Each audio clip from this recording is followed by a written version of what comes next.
Šiandien kalbamės ne tik apie pinigus, bet ir apie drąsą, atsakomybę ir tyliai daromus stebuklus, kurių epicentre atsiduria moteris.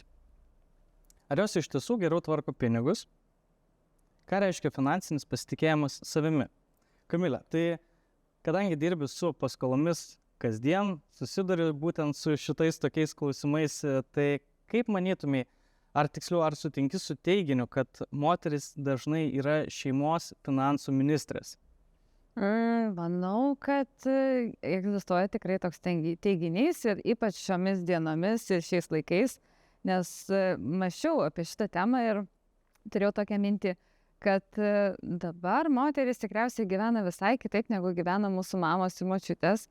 Ir jos tikrai tampa ir ministrėmis, ir savo mažų finansų valstybių vadovėmis. Tai tikrai taip. O kodėl tu manai, kad ši atsakomybė dažnai atitenka būtent moteriams? Tikriausiai moteris yra šiek tiek auga atsakingos tikriausiai. Ir tarsi visada šeimos židinio namų kūrėjos, tvarkytojos, daugiau laiko praleidžia su vaikais nuo jų mažų dienų. Ir tikriausiai taip gaunasi, kad žmonės, moteris ima labiau planuoti. Jie žino, ką reiks valgyti, gaminti, kaip vaikus apiprekinti, kada į kokį būrelį eiti ir panašiai. Na ir taip gaunasi natūraliai, kad imi planuoti tuos finansus. Aišku, kartu su vyru ir tai yra vis tiek partnerystė, bet moteris jaučia tą pulsą finansam namie tikriausiai daugiau. Kaip tu manytum šiaip iš esmės, ar finansinis raštingumas yra įgimtas ar išmokstamas dalykas? Manau, kad tikrai išmokstamas ir kaip žmonės, ir net iš psichologijos pusės žiūrint, studijavau neseniai tokį dalyką kaip elgsenos ekonomika. Tai visi mes žmonės vienodi ir panašiai elgiamės ir turim tam tikrų gerų ir tokių psichologinių dalykų, kur elgiamės impulsyviai ir panašiai. Bet finansinis raštingumas yra visiškai išmokstamas dalykas ir svarbiausia ateina nuo šeimos.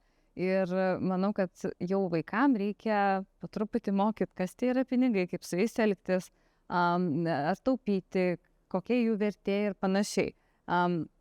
Iš savęs aš jaučiuosi, kad šiaip dėkinga savo tėčiui ir mamai, nes mane nuo mažų dienų mokė, kaip elgtis su pinigais. Tai aš net atsimenu, pradėjau eiti į 1 klasę ir gauni 20 litų ir tai yra mano mėnesio pinigėliai. Nu, jie galėtų elgtis kitaip, duoti man 2 litus ar eurus į dieną ir aš jau ten perku, ką noriu, bet aš gaudavau visą mėnesį ir aš tokią atsakomybę iš karto pajutau, kad čia yra vertė, daugiau tų pinigų tai nebus, tai ar aš čia noriu tos kramtomos gumos šiandien, ar aš pataupysiu 3 dienas ir pirksiu brangesnę. Taip.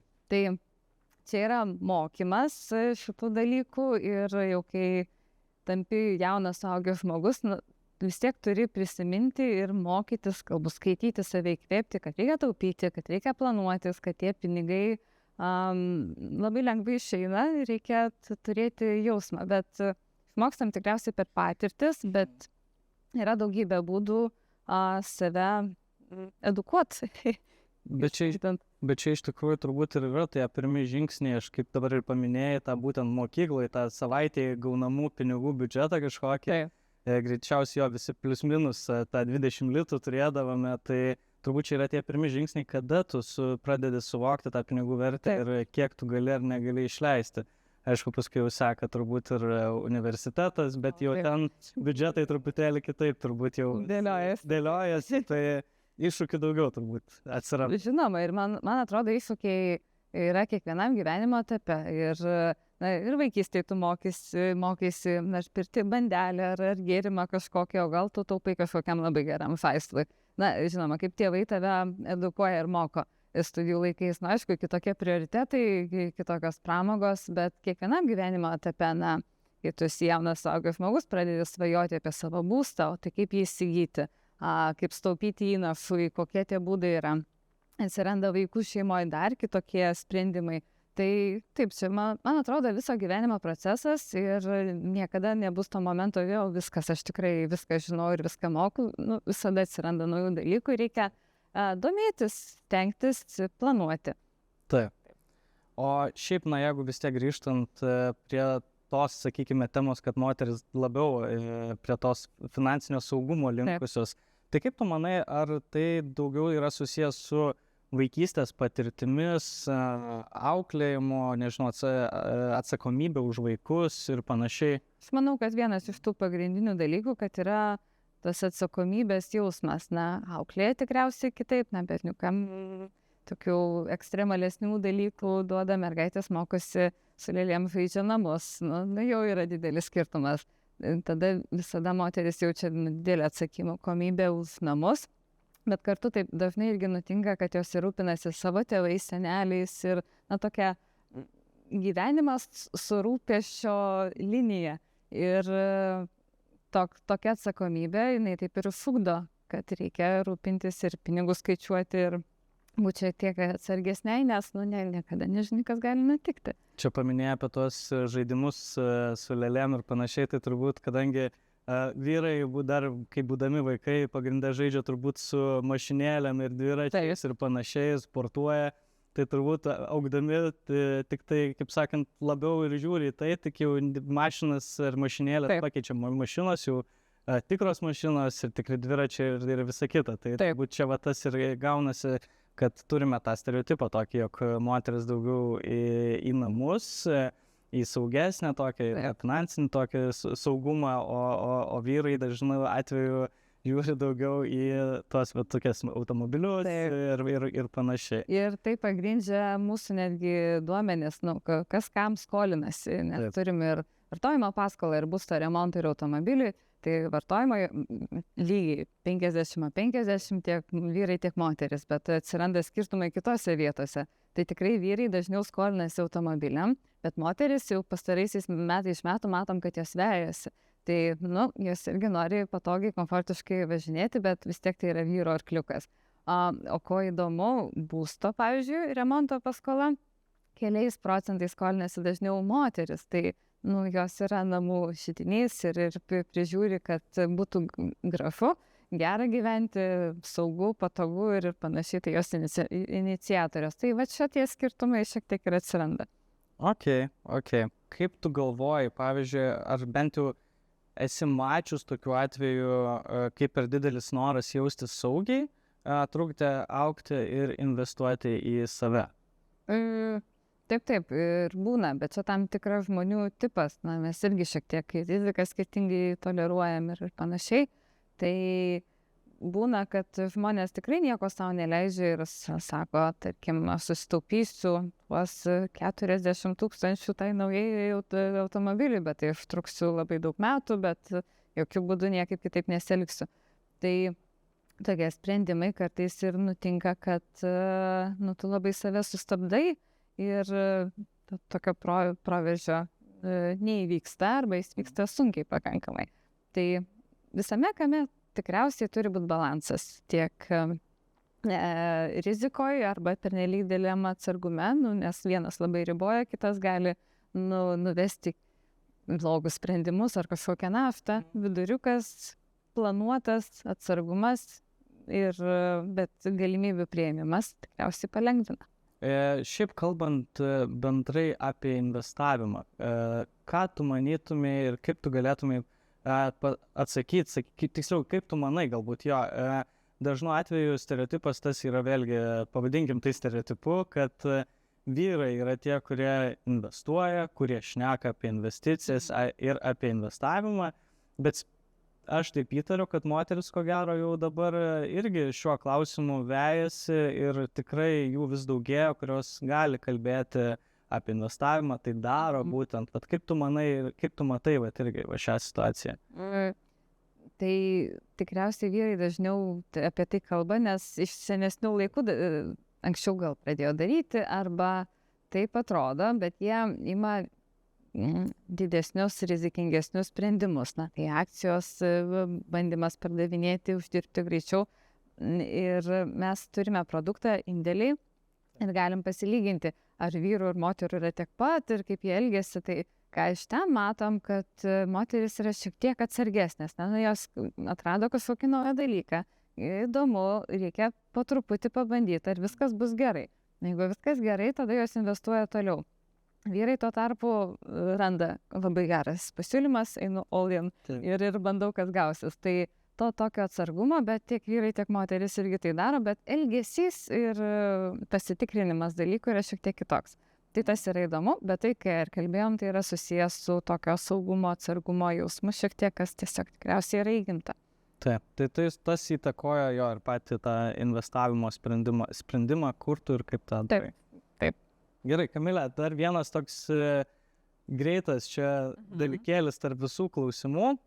Nusprendėm tokį žaidimą įtraukti, kur nereikia nieko galvoti, tiesiog perskaitysiu klausimą, tau jį pasakysiu ir tu iškart šauni atsakymą. Tai bus toksai greita klausimų atsakymų sesija. Yra blogi geri atsakymai?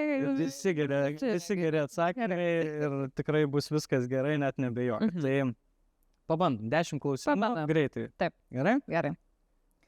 Ilgai taupyti ar pasinaudoti paskolą? Priklauso. Geras atsakymas, geras. Galiu prasiplėsti, jeigu nori. Bandom. Bandom. Reikia įvertinti savo galimybės ir bet taupyti irgi reikia. Tai turi būti atsakingas, planuotas. Svarbiausia, viską reikia planuoti. Kartais yra geras sprendimas, kažkas sugedo, tau labai reikia, tau labai keičia gyvenimą, tai puiku pasiskolinti, bet tai turi būti atsakinga ir planuota. O kartais susitaupyti irgi geras dalykas, pavyzdžiui, atostogom, spa, trumpam ar kažkur atsidėti. Na, kaip. Antras klausimas. Bendra sąskaita ar atskiri biudžetai? Pasirinkimas asmeninis, nežinau. Jeigu manęs klaustų, tai atskira. Okay. Grynieji ar kortelė? Grynieji padeda mažiau išleisti, nes tu juos jauti. Kortelė labai labai patogu. Aš turiu tik kortelę, aš grynų niekad neturiu. Tai svarbiausia patogumo šitą vietą. Taip. Okay. Pasiūlymas per naujienlaiškį spausti ar ignoruoti? Įdomu paskaityti. Man tai viską įdomu. Smelsti labai, tai spausti. Okay. Investuoti ar laikyti pinigų sąskaitoje? Ne, kažkurį reikia juos įdarbinti. Jeigu tik laikai koinėje, tai jie nuvertėja. Tai vien dėl to indėlį padėti. Ir tada bus geriau. Tai investuoti. Gerai. Pirkti internetu ar fizinėje parduotuvėje? Irgi skonio reikalas.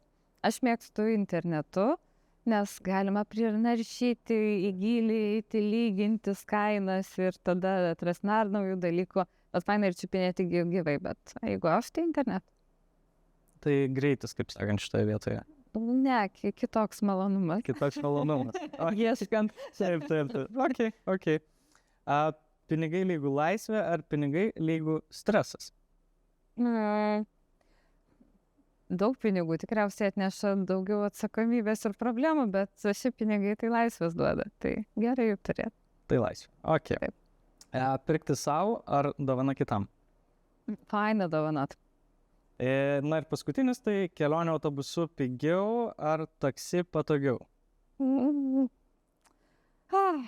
Aš tai tau troleibusais važinėju, bet jeigu man reikia ir aš noriu tokio nuotaiko, tai važiuoju ir taksi ne taip ir blogai. Gali irgi kainas pasilyginti. Skirtingi šitie taip. Priklauso, koks žmogus esi. Aš tai impulsyvi, kaip man tą dieną norėjosi, taip ir padarysiu. Ačiū tau už tos atsakymėlius ir tada galvoju, gal galime toliau tada tęsti su klausimais. Tai grįžtant prie skolinimuose ir atsakomybės. Ar tavo patirtimi moteris dažniau bijo skolintis nei vyrai? Ne, nematau skirtumų šitoj vietoj. Visi turim panašių poreikių ir jos labiau pasveria ir planuoja, bet tai yra labai geras dalykas. Taip ir reikia elgtis su pinigais. Jie neturi ateiti ir išeiti, jos reikia biudžetuoti, planuoti ir galvoti, o kas bus kitą mėnesį, o kas bus po metų. Tai tokie skirtumai. Bet šiaip žiūrint grinai iš, pavyzdžiui, statistikos, ar yra labai panašu, kiek tu matai? Labai panašu. Šiaip tikrai labai skiriamės ant dalykų, ką perkam su tais pinigais. Na, kaip ir sakiau, yra automobiliai, tai vyrai. Taip. Aišku, moteris neatsilieka ir po truputį auga ir aš tikiu, kad po 10 metų, man atrodo, bus 50-50. Bet visa kita panašu, jos galbūt kartais ir pasižiūri moteris, o gal aš grąžint galiu anksčiau laiko, tai va tokių jom minčių dažniau kyla. Taip. O gerai, paminėjai dabar ir tuos atskirus dalykus, tai vyrai, tarkime, šituo atveju daugiau automobilius mėgsta pirkti, pasiema vartojimo paskolą, moteris daugiau investuoja į būsto atsinaujinimą, bet galbūt čia irgi yra kažkoks išskirtinumas per amžių žvelgiant, pavyzdžiui, kad kas labiau, ar tai yra daugiau jauni žmonės, kurie čia ir dabar man reikia ir jau yra tas suopratis, ar kaip čia jį pavadinkime, kad jeigu man reikia, aš dabar rasiu tų pinigų, pasimsiu ir darysiu. Ar tai jau yra vyresnio amžiaus žmonės, kurie, sakykime, jie apgalvoja, apmąsto, jie žino visas galimybės ir tai daro. Tai va čia tam per amžiaus prizmę žiūrint. Čia yra kažkokių išskirtinumų. Šiaip įdomu, bet čia gal susijęs su gyvenimo etapais. Na ir yra žmonių grupė, kur yra didžioji visuomenės perkamoji galia. Tai tokie nuo 25, 30 iki 45, 50, kurie dirba ir gyvena intensyviai gyvenimus ir tas gyvenimas pakankamai dažnai keičiasi. Ir būsto reikia, ir automobiliai, ir šeima, ir vaikai, ir jų išleidimas į mokslus ir panašus dalykai. Tai jie yra didžioji dalis tų žmonių, kurie skolinasi, bet tai ir susijęs su gyvenimo įvykiais, bet jie ir varančioji ekonomikos jėga. Labai jaunas žmogus, jis turi daug norų ir planų, bet kartu dar ir darbo rinkoje labai pradžia tik tai ir kai kurie studentai, tai negali tikėtis, kad jie skolinsis. Vyresnieji, aš labiau pastebėjus, kad linkę lizingų pirkti, televizorius, skalbimo mašina ar panašus dalykai, tokie buitiniai poreikiai, bet tai nereiškia, kad jie irgi negyvena ir nesiskolina. Yra ta dalis, bet jinai mažesnė tiesiog už tą didžiąją perkamąją galią. O šiaip, tai ką tau reiškia, pavyzdžiui, atsakingas skolinimasis? Neatsiejama dalis gyvenimo, kaip ir biudžeto, algos ir planavimas. Tai atsakingas skolinimasis reiškia, kad turi planuoti ir įsivertinti savo galimybės. Tai tavo visų įsipareigojimų suma neturi būti didesnė negu 40% tavo mėnesio pajamų. Bet kartu tai ir duoda aiškumą ir laisvės, kad aš dar, gal iš tikrųjų galiu sau leisti kažkokį pirkinį, didesnį planą ir panašiai. Bet ir skolinantis, ir taupantis tikriausiai reikia turėti tikslą ir planą. Tai turi būti iš kur neimpulsyvu. Reikia pagalvoti. Bet kai pagalvoji, tie norai ir planai įsigyvendina. Gerai, Kamile, tai kadangi mūsų laikas jau eina į pabaigą, tai klausimas tau, ką patartum jaunai merginai, kuri tik pradeda savarankišką gyvenimą? Aišku, iš finansinės prizmės. Tikriausiai pradėti taupyti ir investuoti. Kuo anksčiau pradedi, tuo po kažkiek daugybės metų, tu gali labai, ne daugybės metų, bet, tarkim, po 10-mečio, tu pradėjai 22, 32, tu pasižiūri, kad tu kiekvieną mėnesį po truputį kažkur atsidėdavai ir investuodavai ir dabar tu matai puikų prieaugį. Tai pradėti taupyti ir nebijoti, negalvoti, kad man reikia daug 100 eurų, daug 1000 eurų, kad atsidėti, kad tai labai sunku. Tai galima daryti ir po 10 eurų, ir po 20, bet turėti tokį vidinį stalčiuką pas save, kur, čia yra taupimui, čia aš kažkam padedu, aš čia šiek tiek investuoju. Ir esu skaičius labai įdomu tokį mokslinį tyrimą, kur vienoje Afrikos šalyje, Kenijoje, jie tyrė, kaip žmonės priversti taupyti. Ir nes ten didžiulė problema, pas juos buvo, kad žmonės visiškai netaupo ir susiduria su sunkumais, kai tų pinigų visą laiką trūksta. Tai tyrimo išvada buvo tokia, kad užtenka turėti net galvoje tokį stalčiuką, kad aš čia atsidedu tą pinigą atostogom, juodai dienai, automobiliui ar kažkokiam pirkiniui.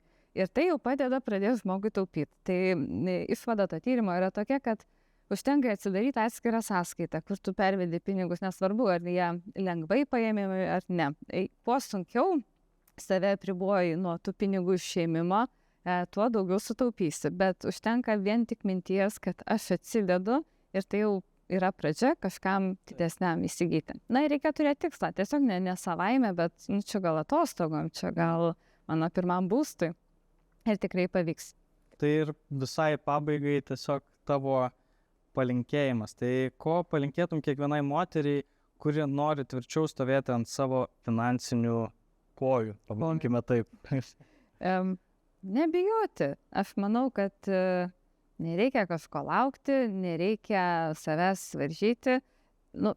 Turint minti, kad jeigu turi planų, o tai kodėl jų negyvendinus? Jeigu tu turi svajonių, tai gal reikia pabandyti.